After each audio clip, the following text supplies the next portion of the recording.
Biochar is a scam? The ancient soil truth that makes gardens thrive without it. Biochar is a scam? The ancient soil truth that makes gardens thrive without it. Let me say this clearly before the pitchforks come out.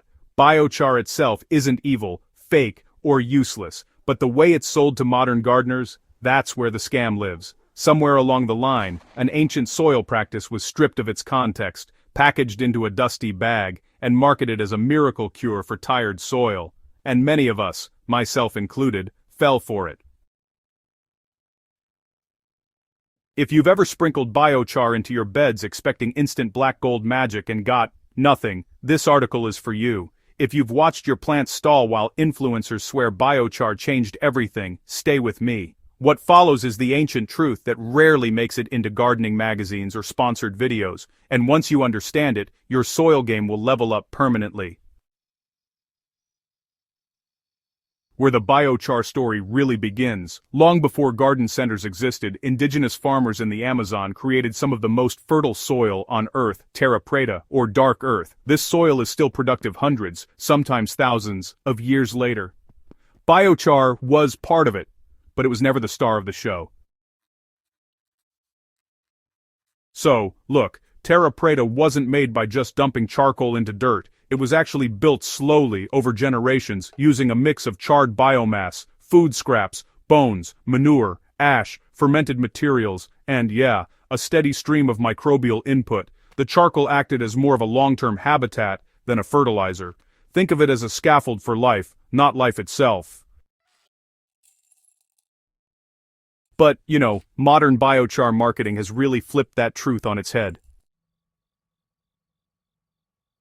Here's the big lie: biochar as a soil amendment. And honestly, here's the uncomfortable truth that most experts just won't spell out. Raw biochar does almost nothing for your garden, at least at first. In fact, it can actually make things worse. Fresh biochar is biologically empty. It's porous, yes, but those pores are vacant. When you add it straight to soil, it behaves like a sponge with nothing inside. It can actually pull nutrients and microbes out of your soil as it charges itself. Gardeners then see yellowing plants, stalled growth, or, mysterious deficiencies. The industry doesn't call this failure. They call it activation required. But ask yourself honestly, if a product must be preloaded with compost teas, worm castings, urine, manure, or, months of microbial charging before it works, is it really the miracle ingredient, or is it just a container? What biochar actually does, when it works. Once we strip away the hype, biochar has a single real strength. It is stable carbon with massive surface area. That makes it an excellent long-term home for microbes if microbes are already present in abundance. So, here's the thing. Biochar does not actually feed plants. It doesn't feed microbes either. And, it doesn't improve soil structure all by itself. What biochar really does is hold on to what already exists: nutrients, moisture, fungal networks, bacterial colonies, and quininae, and keeps them from leaching away. In living soils with constant organic inputs, biochar can kind of act like a vault. But, in dead or depleted soils, well, it's just an empty warehouse. Ancient farmers seem to understand this instinctively. Modern marketing, though, conveniently forgets it. Why compost beats biochar every time? And here's something that might sting a little: high-quality compost does everything gardeners expect biochar to do, and honestly, even more. Compost brings microbes already awake and working. It contains enzymes, organic acids, fungal hyphae, slow-release nutrients, and humus precursors. It improves aggregation, water retention, and nutrient cycling immediately. In traditional systems, char was never added alone. It was soaked, mixed, fermented, and layered with organic waste repeatedly. In other words, biochar rode shotgun to compost. It never drove the car. If your compost game is weak, biochar won't save you. But if your compost is strong, you may not need biochar at all. The hidden cost. No one mentions. Let's talk sustainability for a moment, because this is where things get uncomfortable. Most commercial biochar is made by burning biomass at high temperatures, often transported long distances, bagged in plastic, and sold at premium prices. That alone should make regenerative gardeners pause. Ancient char systems used waste wood, crop residues, and low-tech methods integrated into daily life. There was no shipping, no branding, and honestly, no promises of instant results. If you're buying biochar while throwing away kitchen scraps, burning crop residues, or neglecting mulch, you've inverted the system completely. That's not regeneration, that's consumerism dressed in soil language. The ancient truth that actually builds soil. Here's the truth seasoned gardeners eventually rediscover. Soil fertility is not a product, it's a process. Ancient soils were built with constant inputs of organic matter, minimal disturbance living roots, year-round microbial diversity, and, well, time. Char was simply one stabilizing element in a much bigger cycle. When you mulch heavily, compost regularly, avoid bare soil, encourage fungi and feed microbes consistently, your soil darkens naturally, it aggregates, it smells alive, it holds water, it grows stronger every season. That's not because of biochar, that's because life builds soil.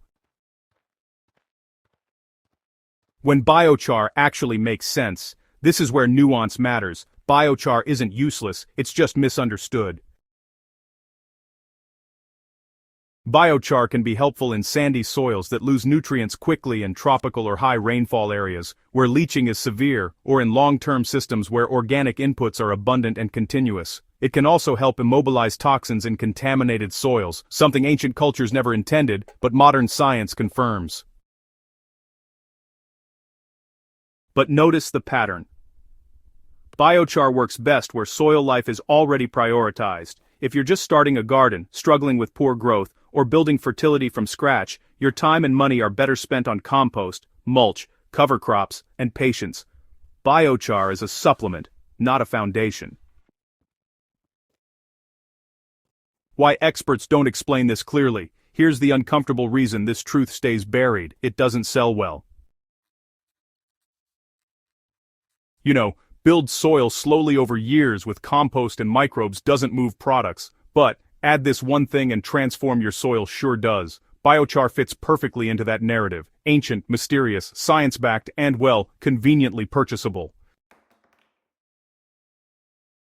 But gardening has never been about shortcuts. Every gardener who sticks around long enough learns that eventually. Soilsage Chronicles exists to strip away the hype and bring us back to principles that actually work. So, what to do instead, starting this season? If you want soil that improves every year without chasing trends, focus on feeding life instead of buying fixes. Add compost often, mulch relentlessly, keep roots in the ground as much as possible, water gently, disturb soil less, let fungi spread, and honestly, observe more than you intervene. If you already have biochar, don't throw it away. Charge it slowly in compost piles, worm bins, or liquid ferments for months, not days. Then apply it sparingly, mixed with rich organic matter, not as a standalone amendment. But, if you're deciding where to invest next, invest in biology, not branding. The takeaway every gardener needs to hear: biochar isn't a scam because it's fake. It's a scam because it's sold without the ancient system that made it work. Soil health doesn't come from carbon alone, it comes from relationships between microbes, roots, fungi, organic matter, and time. When those relationships are strong, your soil becomes black gold whether biochar is present or not. That's the ancient truth worth remembering. If this article helped you see soil differently, share it with a fellow gardener who's chasing fixes instead of building foundations, and don't forget to subscribe to Soilsage Chronicles for more grounded, no-hype wisdom that helps your garden thrive season after season.